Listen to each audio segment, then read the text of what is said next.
नमो बुद्धाय, जय भीम। मी बुद्धम जाधव, द ग्रेटेस्ट मध्ये आपलं सर्वांचं स्वागत। आज आपण आलो आहे विरार येथील जीवदानी बुद्धिस्ट केव पाहण्यासाठी। आपल्या बहुतेक व्हिडिओमध्ये आपण प्राचीन व्यापारी मार्गाचा उल्लेख केलेला आहे।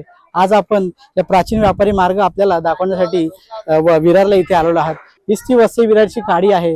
व्यापारी आपले जहाज कल्याण बंदरापर्यंत घेऊन जातो, त्याने पुढे नाणेघाट मार्ग बैलगाडीतून पुढे ते नाणेघाट मार्ग आपला माल घेऊन जात होते। तर आपल्या प्रत्येक व्हिडिओमध्ये आपण जे प्राचीन व्यापारी मार्गाचा उल्लेख केला आहे, प्राचीन व्यापारी मार्गावरच आपल्या बुद्धलेण्या आपल्याला पाहायला मिळतात। त्यामुळे हा प्राचीन व्यापारी मार्ग आम्ही तुम्हाला दाखवण्यासाठी इथे आलो आहोत। या समुद्रावरती या प्राचीन व्यापारी मार्गावरती लक्ष ठेवण्यासाठी सातवाहन काळामध्ये इथून लक्ष ठेवलं जात होतं। समोर जर आपण पाहिलं तरी ही खाडी आहे, वेतरणा खाडी आहे। हा संपूर्ण व्यापारी मार्ग आहे। समोर जर आपण बघितलं इकडे प्राचीन सागरी व्यापारी मार्ग आहे। इकडे जर बघितलं तरी ही खाडी बघितली, या खाडीतून पुढे जहाज जात होती। या जहाजांमध्ये लक्ष ठेवण्यासाठी या गडाचा वापर करण्यात येत होता। इथून जर आपण बघितलं वसई, विरार, नालासोपारा संपूर्ण परिसर आपल्याला इथून दिसत आहे। सध्या पावसाचं वातावरण असल्यामुळे आपल्याला क्लिअर दिसत नाहीये, पण जर आपण उन्हाळ्यामध्ये आलात त्यावेळेस इथलं वातावरण पूर्ण क्लिअर असतो। त्यावेळेस आपल्याला इथून पॅगोडा देखील दिसतो। या जीवदानी गडावरती बुद्धलेण्या देखील आपल्याला पाहायला मिळतात। इथे भिक्षू निवासस्थान आहेत, म्हणजे या व्यापारी मार्गावरती भिक्खूंना राहण्याची देखील सोय होती। इसवी सन पूर्व 2ऱ्या शतकामध्ये या लेणीचं कोरीकाम झालेलं आहे। सातवाहन काळीन ही बुद्ध लेणी आहे। आता आपल्याला इथे जीवदानी मातेचं मंदिर देखील पाहायला मिळतं। असं सांगण्यात येतं की एकवीरा आई आहे, त्यांची बहीण जीवदानी ही देवी आहे, अशी आपल्याला माहिती मिळते। एक वीराची आई म्हणजे एक वीरा, एका वीराला जीवदान देणारी म्हणजे जीवदानी आई। इथे काम चालू असल्यामुळे सिक्युरिटी गार्डने आपल्याला या बुद्धलेणीकडे जाऊ दिले नाही। आपण तिन्ही बाजूने प्रयत्न केला। वरच्या साईडला जे मंदिर आहे त्या बाजूने देखील आपण प्रयत्न केला असता, तिकडे काम चालू आहे, तिकडे देखील आपल्याला सिक्युरिटीने जाऊन दिलं नाही। त्यानंतर आपण लेणीच्या वरच्या साईडने देखील प्रयत्न केलं, तिथे कुठलाही रस्ता नव्हता। लेणीच्या वरच्या साईडून आपण फक्त व्हिडिओ शूट करू शकलो आहे, समोरील लेण्या आपण शूट करू शकलो नाही। जवळजवळ आपण 1 तास या लेणीकडे जाण्यासाठी प्रयत्न करत होतो, आपल्याला कुठलाही मार्ग सापडला नाही। खालून बुद्धलेणीकडे जायला रस्ता आहे, सध्या हा रस्ता बंद असल्यामुळे आपण तिथपर्यंत जाऊ शकत नाही। या ठिकाणी आपल्याला बुद्धलेण्या पाहायला मिळतात। सध्या हे जे काम चालू आहे हे काम कधीपर्यंत होतं सांगता येत नाही। या सीड्या बुद्धलेणीकडे जाण्यासाठी हे काम सुरू आहे।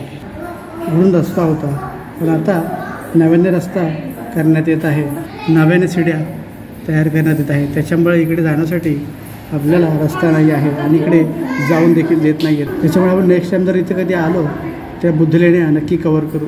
आपल्याला तरी या बुद्धलेणीकडे जाता आलं नाही आणि ही बुद्धलेणी शूट करताना आली नाही। एक बुद्धलेणी मी तुम्हाला दाखवतो। ही जर लेणी बघितली, हे जे बुद्ध विहार बघितलं तर हे मंदिराला लागूनच आहे। हे जे आपण कातळ बघतोय, या कातळामध्येच बुद्ध विहार निर्माण करण्यात आलं होतं। या कातळाच्या समोरच मंदिराचं बांधकाम आहे। मंदिरासमोरचे गाभारा जर बघितलं, या गाभारामध्येच बुद्ध विहाराचं कोरीकाम झालेलं आपल्याला पाहायला मिळतं। म्हणजे या बुद्ध विहारामध्येच देवी बसवण्यात आलेली आहे। देवीच्या पाठीमागे गोल्डन असं कलर लावलेला आहे, पण जे चौकोनी भाग आहे त्या ठिकाणी आपल्याला एक शिल्प पाहायला मिळतं। हे शिल्प आहे सम्राट अशोकांच्या काळातील, म्हणजे मौर्यकालीन शिल्प आहे। कारण की याची जी चकाकी आहे, या शिल्पाची चकाकी जर बघितली तर ही मौर्यकालीन या शिल्पाची चकाकी आहे। या शिल्पाचा ग्लेज जो आहे हा मौर्यकालीन आहे, असं पुरातत्व विभागातील जे अभ्यासक आहे त्यांचं म्हणणं आहे। भिक्षू निवासस्थान म्हणजे काय तर बुद्ध विहार, या विहारावरूनच हे विरार हे नाव पडलेलं आहे। विहार जे राज्य आहे तिथे खूप सारे बुद्ध विहार होती। तिथील लोकांना विहार शब्द बोलणं वला ते बोल होते, म्हणून विहारचं ते विहार राज्य झालेलं आहे। पण विरारमध्ये आपल्याला असं पाहायला मिळत नाही। विरारमध्ये आपल्याला हचा र झालेला आपल्याला पाहायला मिळतो, म्हणजे बुद्ध विहाराचं विरार हे नाव पडलेलं आहे। एकेकाळी मुंबईतील सर्व बंदरे बौद्ध संप्रदायाच्या प्रभावाखाली होती। या गडाचा वापर प्राचीन व्यापारी मार्गावरती लक्ष ठेवण्यासाठी येत होता। समोर जाऊन बघितलं वसई विरारची खाडी आपल्याला पाहायला मिळते। परदेशातील व्यापारी आपल्या भारतामध्ये ज्या व्यापार करण्यासाठी येत होते ते याच खाडीतून पुढे ठाणे बंदर नंतर कल्याण बंदर इथपर्यंत आपले जहाज घेऊन जात होते।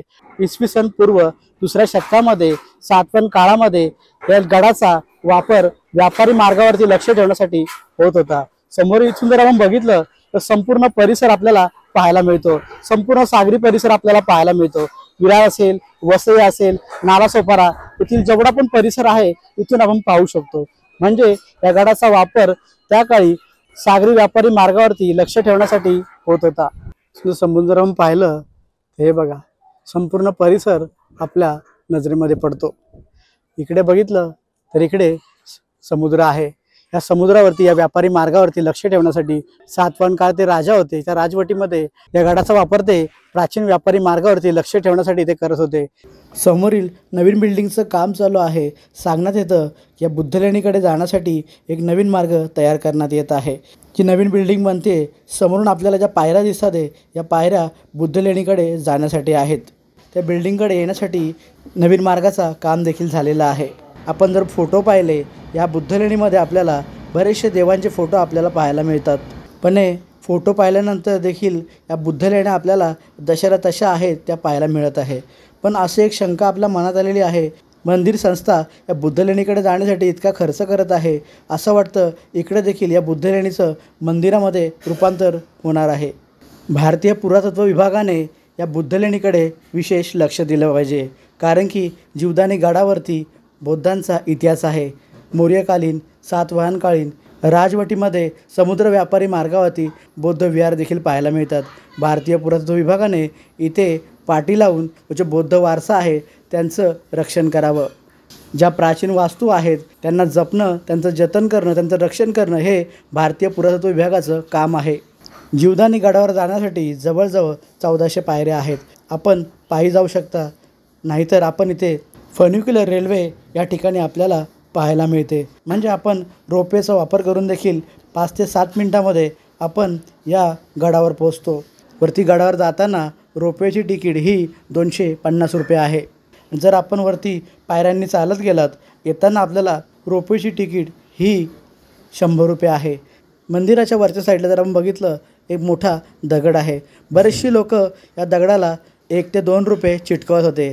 त्यांचं म्हणणं असं होतं या दगडाला जर आपले पैसे चिटकले तर आपली इच्छा नक्की पूर्ण होते। तर आपण जर बघितलं या दगडामध्ये आपल्याला गोल खाचे दिसत आहेत, त्याचमध्ये पैसे अडकत आहे। इतर ठिकाणी जर बघितलं तर पैसे लगेच पडत आहेत।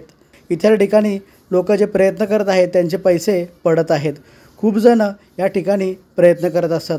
आजचा व्हिडिओ तुम्हाला कसा वाटला कमेंट करून नक्की सांगा। व्हिडिओ आवडल्यास लाईक करा आणि जास्तीत जास्त शेअर करा। नमो बुद्धाय।